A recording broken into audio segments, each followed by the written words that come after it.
So in 2019, Marie Llewellyn and Greg LeVecchia launched Bloom Nutrition. 2 years later, in 2021, they'd grown to $25 million in revenue per year. By 2022, that was $50 million. And in 2023, they brought in over $100 million in revenue in a single year. This scrappy and, let's be honest, very good looking couple built the #1 supplement brand on Amazon and in Target retail stores with no outside capital in less than 5 years. Oh, and along the way, they also made the Forbes 30 Under 30 list. Yeah, if you weren't a bit jealous already, they are still in their 20s. But there is more to this story than just good looks and grit, including 7 essential lessons that every wannabe Amazon e-com entrepreneur needs to nail on in their heads. Now, one of these is actually an Amazon-related mistake they made at the end of 2023 that may have cost them close to $60 million. Trust me, what they did is something that you do not want to do if you're an Amazon seller of any size. And I'm going to get to that, along with how they recovered on Amazon before kicking off another insane round of success. But our story starts back in 2017, when a 245-pound Marie went on a bit of a diet. She lost over 90 pounds in the process and became somewhat of a small social media star, which marketing man Greg turned into a business selling $5 PDFs. You see, after Marie's physical transformation story went mini viral, her Instagram account shot from 900 to 10,000 followers. And that didn't go unnoticed by a friend from high school, Greg. He saw the numbers. I presume he saw a pretty attractive woman, as well as a big opportunity, selling $5 ebooks detailing Marie's steps to weight loss and fitness. This was the start of their first company, Marie Fitness. And from there, they moved on to their next product, a booty band, which Marie says she developed to help give herself a bigger ass. That's her words, by the way, not mine. So Mari wanted a bigger ass, and so we obviously had to create a product for Mari to get a bigger ass. Now, as they started to grow, Marie and Greg had one thing super clear from day one. And that is the power of community. And this is lesson #1. They focus on building a brand and community over aggressive sales. And it paid off. The ebooks and the booty bands went down a treat with Marie's growing social media audience, and they eventually sold over 1 million units of each, which is pretty impressive. But Marie was already on to the next thing. You see, Greg is a bit of a gym boy, and he's into bodybuilding himself. And Marie, well, she was now on the same path.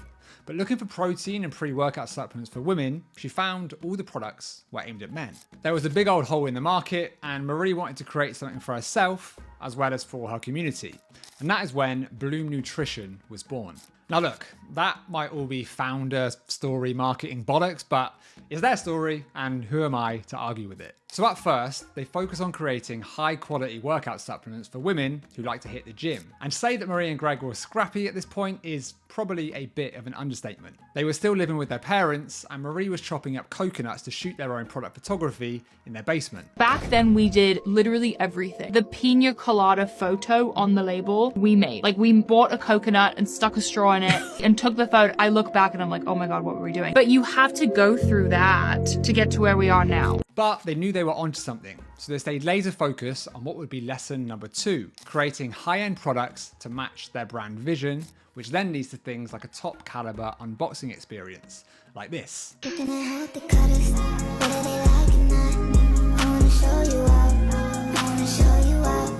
Their first product in the women lifting weights category went down a storm, and they really knew they were onto something good. Marie was a rising star in the space, but the problem was, it's just not a very big space. So to grow bigger, it was time to pivot. So now we're at the start of 2020, and 2 other stars collided. The first was the introduction of a new product line, Greens, an all-in-one supplement to cover fruits, veggies, and general gut health. This is their hero SKU, as they call it. This moved to the much bigger wellness niche. This move to the much bigger wellness niche massively expanded their target market from weightlifting women in the US to women in the US. We'll call this lesson #3. Start off niche down, dominate that space, get some credibility, and then use your brand to expand into a wider market. Now, the second big change was COVID-19, which led to a bunch of people sitting at home, getting out of shape, spending too much time on social media, and probably too much money shopping online. But for Bloom Nutrition, it was the perfect storm. Sales were so insane, they couldn't stay in stock. But the hype was building, and Marie kept getting bigger and bigger on social media. so there was no stopping them. And before they knew it, And then one day we restock. Within 12 hours, we did over $1 million in sales. But it was just like, what's going on? Like to see this thing that looks like a fucking phone number. I think I still thought it was fake. now, what did they do with all that money, I hear you ask? Did they go out and go partying? Did they go and buy a new house? Of course not. They put it right back into new stock. Let's call that ecom lesson number 4. To grow big and fast in e-commerce, you've got to be willing to put your profits right back into your business. You can definitely grow a business and you can pay yourself in year 1 if it's gone well, but if you have ambitions to scale to real size, you're going to want to reinvest as much as you can. So up until this point, Bloom's biggest driver of growth was TikTok. They were using other TikTok influencers, as well as driving sales through Marie's own following, which had now passed the 1 million mark across all platforms. The sales were snowballing, and Greg knew it was time to take a leap into something that he dreaded, something that we love, Amazon.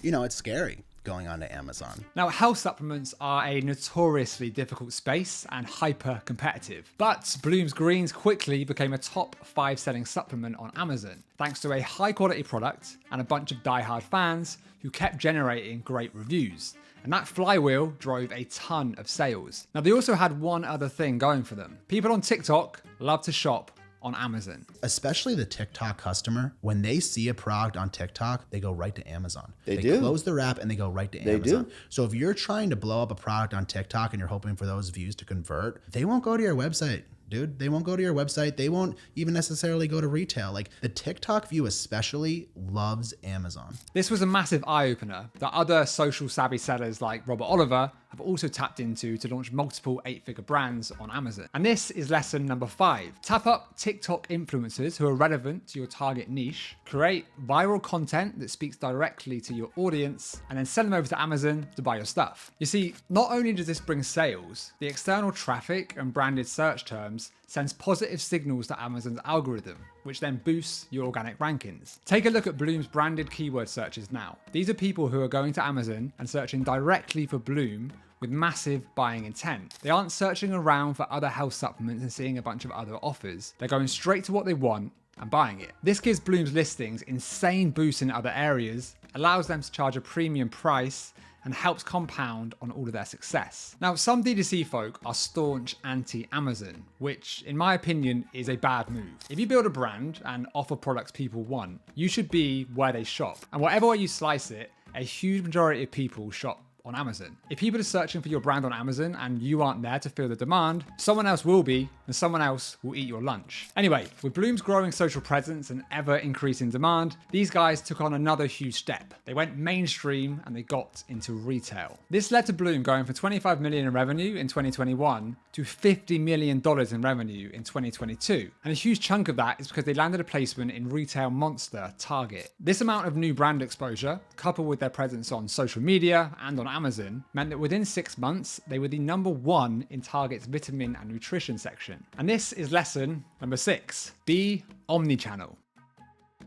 As I said earlier, you want to be wherever there's demand for your product. Someone might see your social media post, then spot you on Amazon, then see you again as they grab a shirt in Target. Your brand is appearing in their life again and again. And if they're your target demographic, there's a good chance that eventually they're going to try your stuff out. So at this point, everything was rosy. They could really do no wrong. Greg in particular was feeling super confident, so he decided to take their biggest swing to date. So now we're at the start of 2023, and Bloom is shipping out over 100,000 orders a month from over 200 SKUs, including pre-workout, protein powders, and vitamins. But Greg decided it was time to go bigger. So on January 2nd, in peak season for this niche. Hey guys, I'm Greg, co-founder of Bloom Nutrition. You've probably heard of the website Amazon. Well, guess who just took over the whole homepage of Amazon.com? And on top of that, we're 30% off. Bloom bought the entire Amazon.com homepage, an investment that cost them $1.5 million.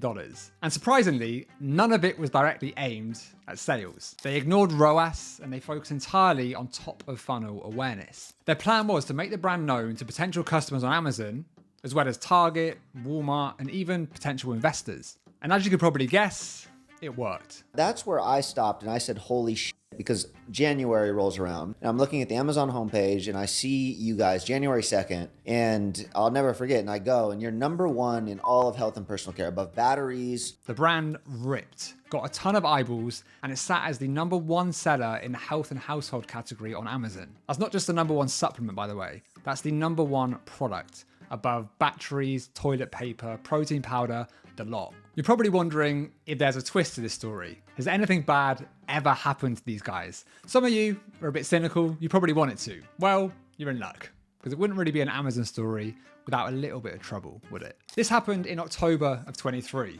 They were cruising along with tens of thousands of Amazon reviews, an army of diehard fans, and they're making sales hand over fist. But all of a sudden, they were gone. Amazon kicked them off their platform completely. 8 figures a month in revenue disappears down the drain, and it's safe to say, shit hit the fan. Now, rumor has it they are running a bit of a black hat review funnel. Not the blackest of hat, but dark enough that it violated Amazon's terms. Amazon sellers, take note here. Apparently, what they were doing was putting a QR code on their products that basically asked, what do you think of Bloom? A fair question, right? But what they did with their responses was where they went wrong. Basically, if someone said, I love it, they were prompted to leave a review on Amazon. And if they said, I don't love it, the prompt was, get in touch and let's talk. Now, that sounds like a very reasonable funnel, right? But it's actually against Amazon's T's and C's. And that, folks, is lesson number 7. Do not fuck with Jeff and the boys. Does it seem harsh? Yes. Do you see almost every product insert card say something like that? Yeah. Does it mean you should do it with your brand? It's up to you.